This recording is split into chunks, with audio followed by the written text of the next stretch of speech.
Alright, I'm trying to make sure this thing is recording. I think it is. Yep. I was out here working on my backhoe, and I'm going to have a torch to get that steering arm loose on the thing, because I took a little side plate off of it, and I couldn't see anything in there, so I've got to get that steering arm off. But anyway, I thought I'd talk about a few other things called SLIC. S-L-I-C. Stupidity, laziness, incompetence, and common sense. It all kind of goes hand in hand with one another. It seems like there's an infestation of stupidity in this country. And I don't understand it. I mean, 'cause back when I was growing up, you know, you went to school to learn stuff, learn how to act, learn how to read, write, add, subtract, you know, basic skills you needed, you know, to be able to function in society. But it seems like now they give them all these crazy class, especially in the colleges. Even some of the regular schools are doing it too. They give them these, you know, these different kind of classes that don't do them a hill of beans of any good. So there's just a real bad problem with stupidity out there. And I ain't saying, you know, somebody that's got a mental handicap, you know, that's different. That's something they're born with, and they can't help that. But you got people out here that are functioning in society, but you can't tell it, because I mean, they ain't got enough sense to pour piss out of a boot where the direction's on the heel. And I don't understand it. I never will. I'm kind of like Bill Engvall about, you know, here's your sign. You know, he's talking about, you know, about how stupid people are. They ask you stupid questions and everything. And I really like Bill Engvall. He really hit the nail on the head about stupid. You know, like to say they ought to have to wear a sign saying I'm stupid, you know, and that way you won't ask them anything. So Bill Engvall hit that nail on the head. My opinion is they ought to hang a meter around the neck and charge them for the air they're breathing, you know, because they're taking up good air, you know, somebody else could be using. And then laziness is another serious problem. You can't seem to get anybody to work anymore. I don't care what you pay them. I mean, I was willing to pay people $20 an hour to come out here and work on my property, to do some landscape work, whatever. And I couldn't get nobody to come out for $20 a day blame hour. I had 2 landscaping companies that was going to come out here and give me a quote, you know, because I wanted somebody to cut my grass every once in a while, sometimes for me, while I could be doing other things. And I had 2 that were going to show up one Friday afternoon after, I forgot what time it was now, because it's been a few months ago or longer. And they said, both of them said they was going to be there. You know, one's going to be there about 30 minutes after the other one. Neither one showed up. Neither one called me, let me know they weren't coming. So, I mean, it's, I mean, if you don't want to work, just say you don't want to work and I won't bother you. But when you got an ad and a little paper and everything saying that you know, you will do landscaping work, you know, cut grass and weed eat and everything, you know, man up to it and do what you say. I mean, you know, don't waste my time. My time is precious, just like anybody else's. But, I mean, this day and time, nobody has no consideration whatsoever. I'm kind of like, you know, back in the day, you know, you did everything on a handshake. Back when I was growing up as a kid with my dad and everything, out on the farm, there wasn't no written contracts. Man's word, you know, was good as gold. You could take it, like I say, you could, it's like money in the bank, you could take it to the bank. But it ain't that way no more, unfortunately. And this is what our society has come to. But, you know, it's just, laziness is just, that's another infestation on this country, is laziness. Laziness, stupidity. I just don't get it. I guess because I was brought up in the 60s. I was born in 1956, but I was brought up in the 60s, you know, you had to work. no matter how old you were, especially on the farm, whenever it wasn't crop season, we still had to get firewood in, had to get kindling in, had to get the cow ready for my dad to milk, had to feed the hogs. I mean, I always had stuff to do. Now, don't get me wrong, he let us go hunting in the wintertime some, and in the summertime, every once in a while we could take off and go fishing. But we still had work to do, and it had to be done. There wasn't no way around it. It wasn't no, I remember telling my dad one time my back was hurt. He said, "Boy, you ain't old enough to have no back yet." I'll never forget that as long as I live. He said, "You ain't got nothing but gristle back there, boy. You ain't got no back." And I thought, I remember that now, just as plain as day. But people just ain't brought up to work anymore. They all want to sit inside, watch TV, play the video games and stuff and everything. And that's fine if if you got time to do that, that's fine. But you ought to take the time to get out and do some chores.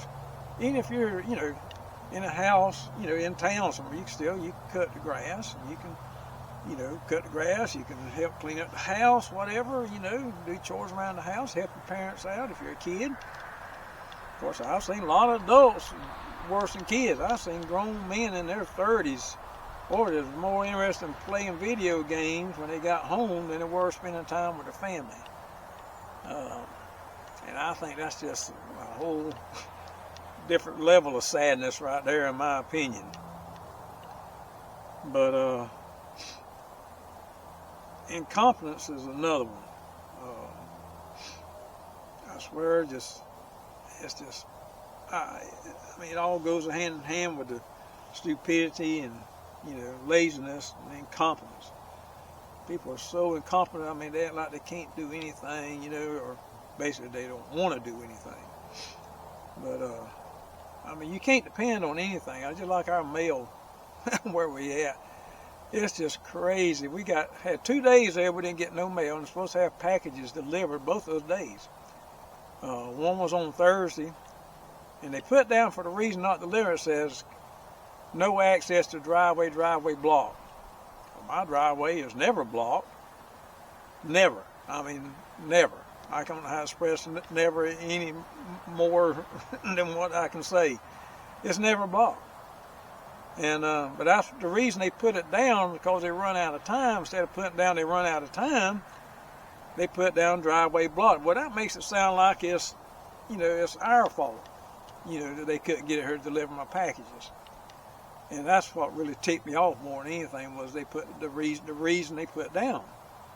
So the package we didn't get Thursday, they're supposed to deliver on Friday, and we're supposed to got some more packages also that were supposed to be delivered Friday. Didn't get none of them. Same thing, put it down, I mean, same reason. No access, driveway blocked, or some kind of stupid crap.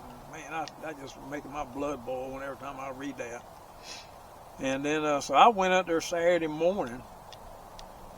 First thing when they opened the daggone door at 9 o'clock, I was up there I had to order print out the tracking numbers and everything from Amazon. I said, I want to get these packages. I said, y'all don't seem like y'all can get the damn things delivered to me.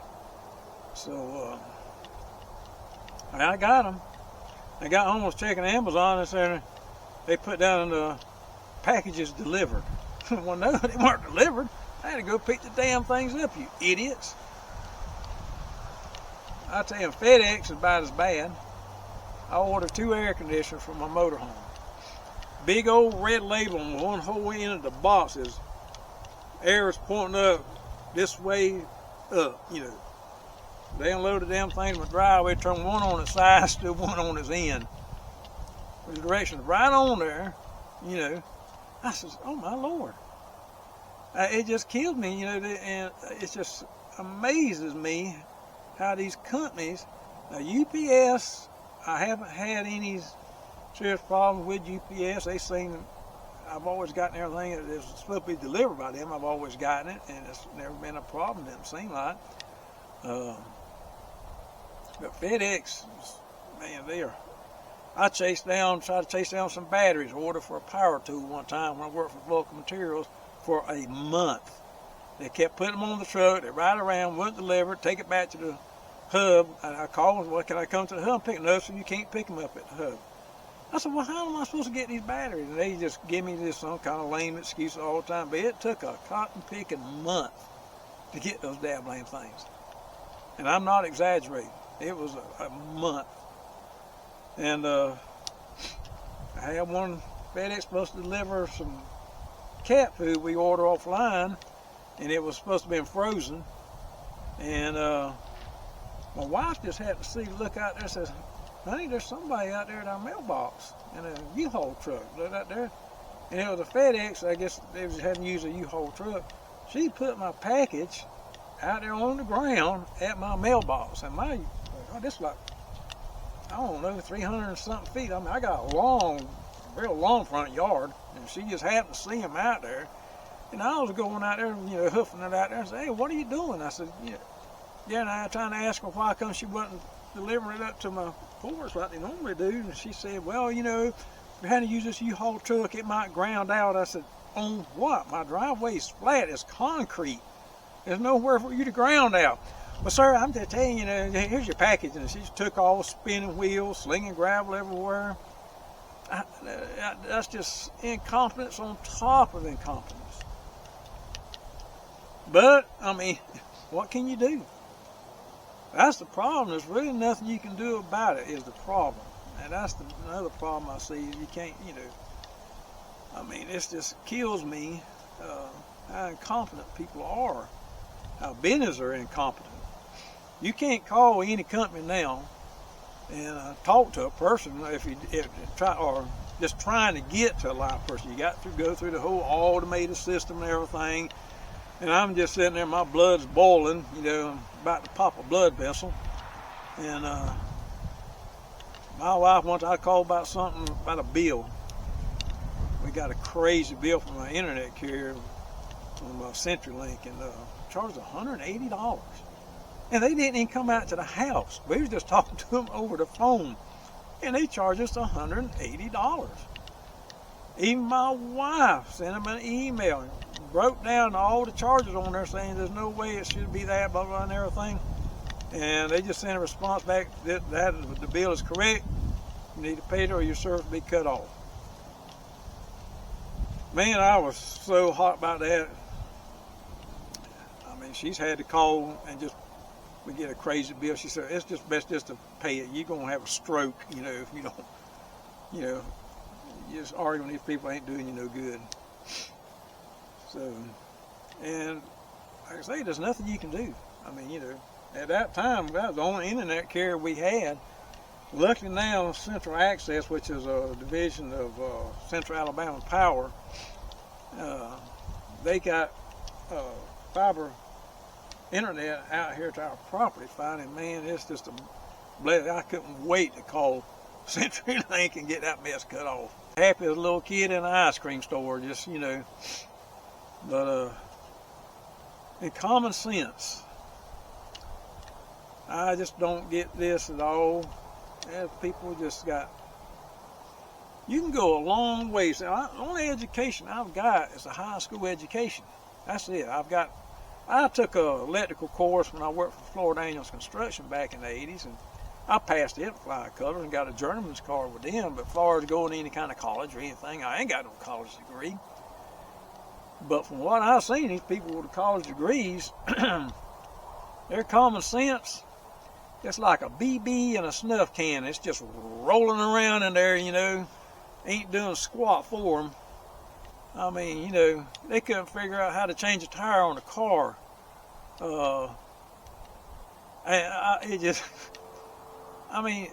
Common sense can take you a long ways in life. I've always had good common sense. I've always been able to fix just about anything you put in front of me. I had a boss man said that one time when I worked for Vulcan Materials in North Carolina.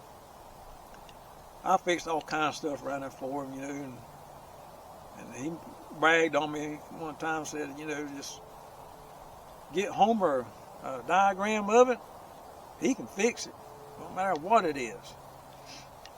And I had a guy one time, he asked me one time about, I was talking about fixing something, he said, it don't scare you to tear something apart? And I looked at him, I said, well, If it ain't working, what's it going to do? I mean, if it ain't working, I tear it apart and I can't fix it, it still ain't working.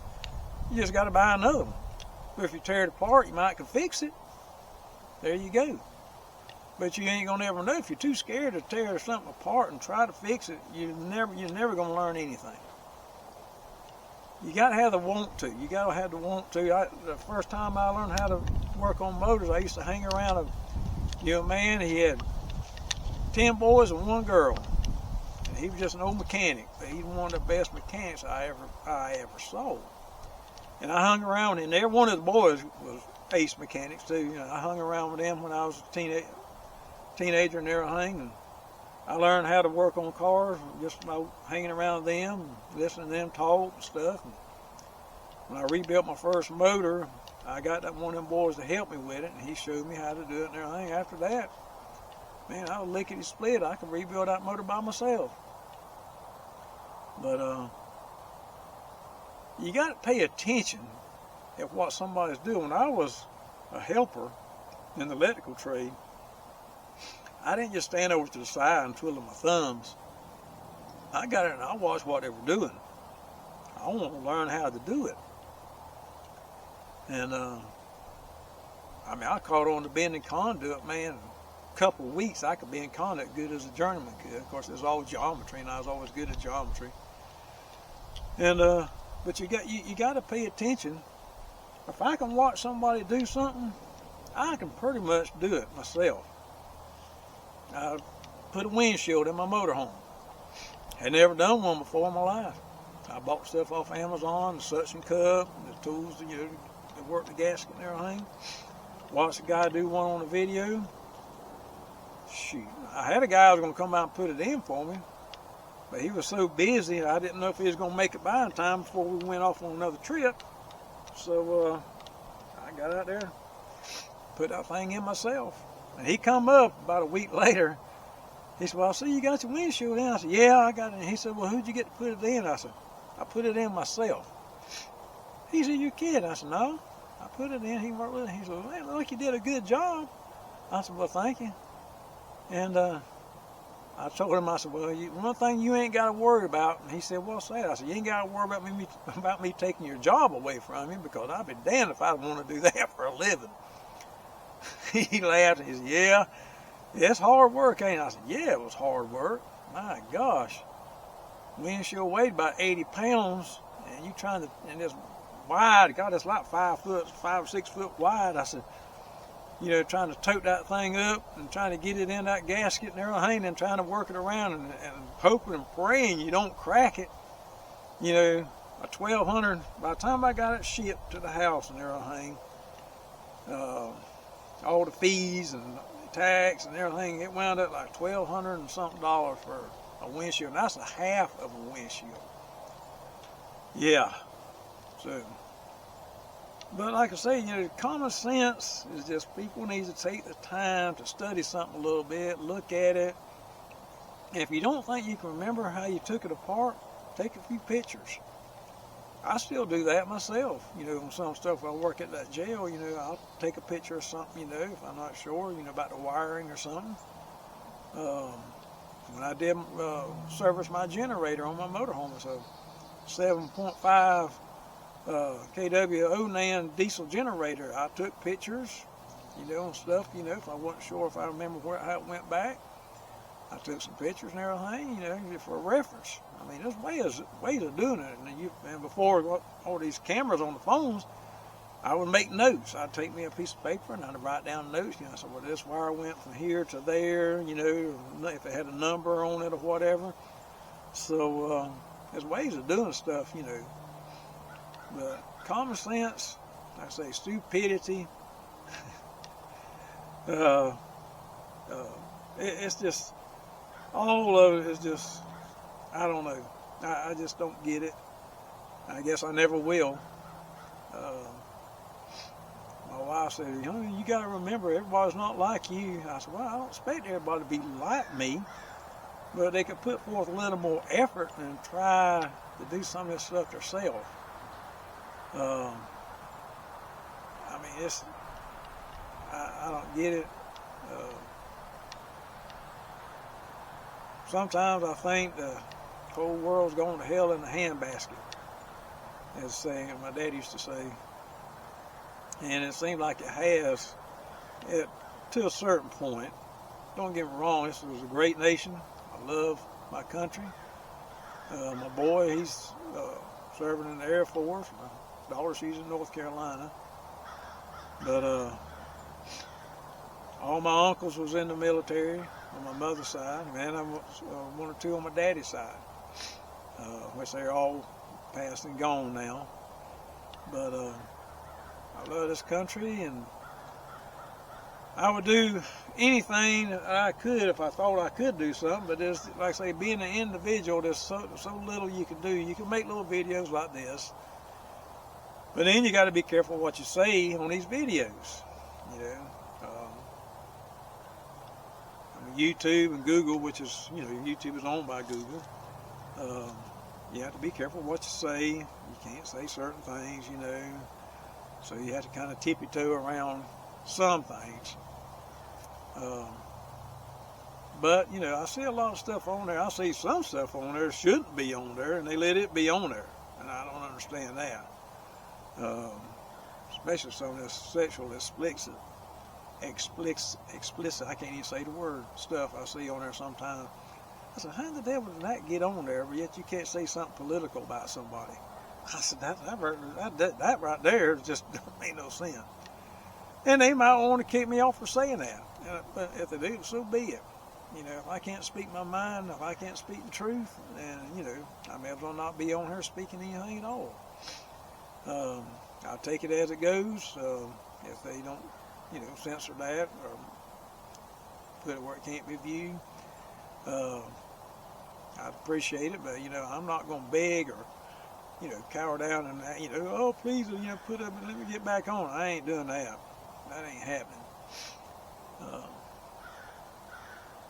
But anyway, I just thought I'd make this little short video because I can't work on my backhoe right now. So it's just sitting over here staring at me. But anyway, just a little thing, you know, about,